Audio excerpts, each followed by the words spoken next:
Okay, well, let's talk now about the frontal eye fields. So the frontal eye fields are a region here in the anterior part of the premotor cortex, in the posterior part of the superior frontal and middle frontal gyri. So they're probably just outside of the precentral gyrus in a region that we call Brodmann's area 8. Now there's some concern as to whether the frontal eye fields that have been described in non-human primates are exactly in the location that we would predict in the human brain based on these non-human primate studies. But I think this is a somewhat controversial question. Don't be surprised if some might say that the frontal eye fields are actually in Brodmann's area 6, which is what we usually associate with the premotor cortex. But the non-human primate literature would put it just a bit more anterior in what we call Brodmann's area 8, which is localized right about here in the anterior part of the premotor cortex. So the frontal eye fields are important in directing our gaze towards a visual target that we actually choose to look at. So we make a decision, we generate a motion plan, which is common to what is going on in the premotor cortex, and then we execute that plan. And the execution of the plan involves descending projections from the frontal eye fields to the ipsilateral superior colliculus and to the contralateral gaze centers of the reticular formation. The paramedian pontine reticular formation in the pons for horizontal movement, and a vertical gaze center in the midbrain or the mesencephalon for making vertical eye movements. Now, the fact that the frontal eye fields projects to both the superior colliculus and the gaze centers in the brainstem suggests that there may be some redundancy to the means by which circuits of upper motor neurons control eye movements. And in fact, that may be the case. What we know from studying animal models and even from studying clinical patients is that damage to either the superior colliculus or the frontal eye fields can result in a deficit in saccadic eye movements. But over some period of time, typically a couple of months, that deficit seems to go away, and saccadic eye movements are now relatively normal. And so it appears as though this redundancy allows the function of one structure to be compensated for by the increased capacity of the other to direct the positions of our eyes in the orbit. But nevertheless, there is an important distinction that I want to make between the operation of the frontal eye field and the superior colliculus. Concerning the frontal eye field, I want you to think of the intentional saccade. That is, you actually intend to make a movement. I might ask you to look and see what time it is. And so you need to decide, okay, where is my nearest clock and where do I need to look in order to see what time it is? So you generate a shift of your gaze towards that new visual target. So that's a saccade that you intend to make. So that's a frontal eye field function, and the frontal eye field in one hemisphere is going to drive your gaze to the opposite side.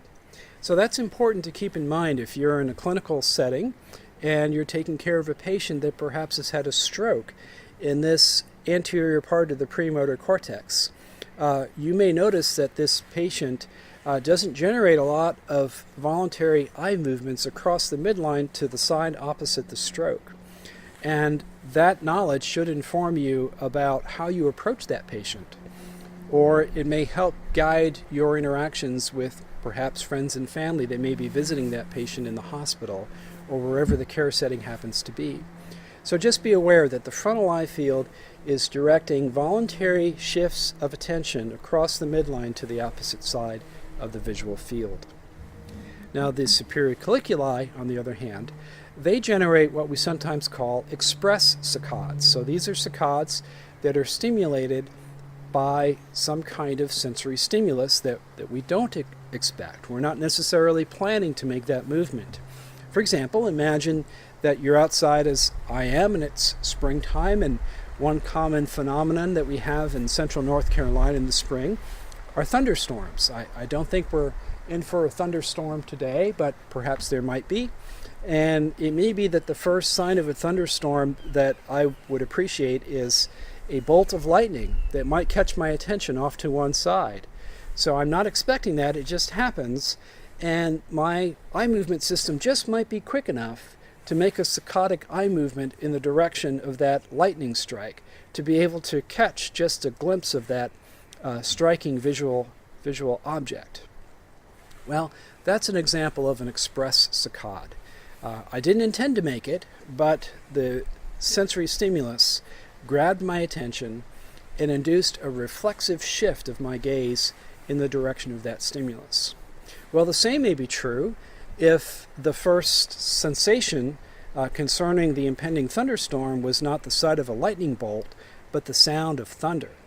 If there should be a thunderclap off in the distance, I may find myself turning eyes and head and neck in the direction of that auditory stimulus. So that would be an example of the auditory pathway providing input to the superior colliculus and generating the appropriate shift of eyes, head, and neck.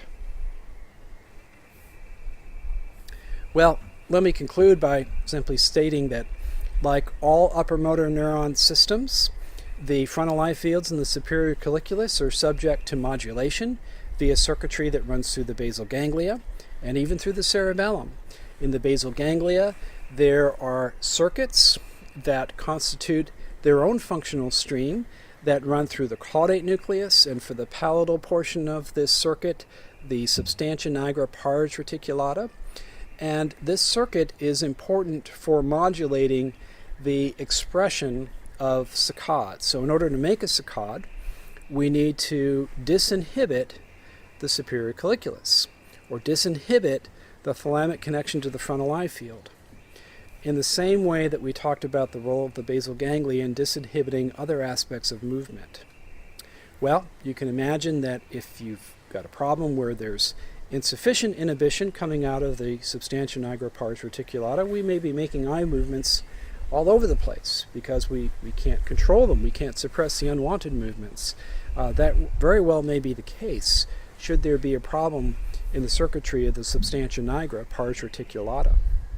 One might also have a Parkinsonian condition relative to the ability to generate spontaneous saccades. And unfortunately, that can be the case if there's insufficient dopamine operating in the circuitry of the head of the caudate nucleus. The cerebellum plays a role in modulating the output of these upper motor circuits. And sometimes those of us that have a prescription for glasses or contact lenses, we have to make a change. And that change in prescription strength may mandate some kind of adjustment in the gain of our sensory-mediated eye movement reflexes, like our vestibulo-ocular reflex. Perhaps you've gotten a new pair of glasses and your optometrist or ophthalmologist has said, now be careful going downstairs for a day or so until you get used to it.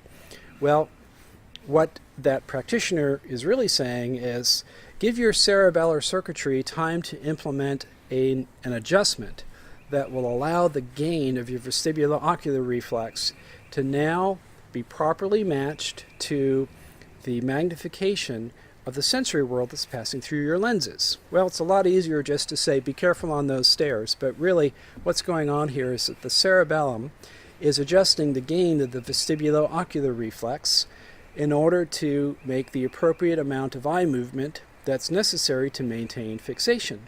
And in the case of getting a new pair of glasses, the degree of magnification of that world may have been changed. Well, the basic point here is that the upper motor neurons that control eye movements in the frontal eye fields and in the superior colliculus are subject to modulation by circuits of the basal ganglia and the cerebellum, just like all the other upper motor neurons. And in fact, I think we've learned more about how all this works for the study of eye movements than we have for just about any other type of movement, which again demonstrates the value of knowing something about the eye movement system, whether you're a neuroscientist or a clinician. Eye movements are very important in helping us to diagnose neurological problems, and they're very instructive for understanding how sensory signals are turned into motor commands. Well, that's it for now. And if you're keeping pace in the order at which these videos are being presented to you, you'll know that we're almost done with Unit 4. And what comes next in our final installment in our consideration of motor control is a session on the visceral motor system, otherwise known as the autonomic nervous system. So I'll look forward to talking to you then, and otherwise, I hope you enjoy your studies.